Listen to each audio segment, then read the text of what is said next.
জুলাই জাদুঘর অবিলম্বে ওপেন করে দিতে হবে জাতির কাছে। জুলাই স্মৃতি শহীদ ফাউন্ডেশন তার কর্মকর্তা কর্মচারীরা গত 4 মাস ধরে বেতন পায় না। মাননীয় বিরোধী দলীয় নেতা, বিরোধী দলীয় চিফ হুইপকে বলছি, বাজেট সেশনে অবশ্যই আপনাদেরকে এইটা সংসদে রাইজ করতে হবে। কোটি কোটি লক্ষ লক্ষ কোটি টাকা লুটপাটের বাজেট হয়। আমার 24-এর শহীদদেরকে নিয়ে যেই ফাউন্ডেশন কাজ করছে তারা 4 মাস ধরে বেতন পায় না।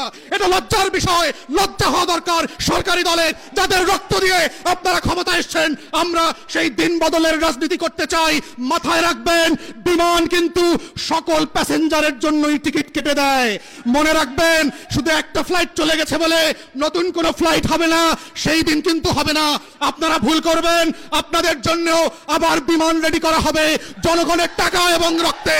যদি সেই দিনটা না চান, বাংলাদেশে রক্তের শাহাদাতের উপরে দাঁড়িয়ে গণ অভ্যুত্থানের আমলনামার উপরে ভিত্তি করে বাংলাদেশ পরিচালনা করবেন, এই আহ্বান জানিয়ে আমার বক্তব্য এখানে শেষ করছি। আসসালামু আলাইকুম।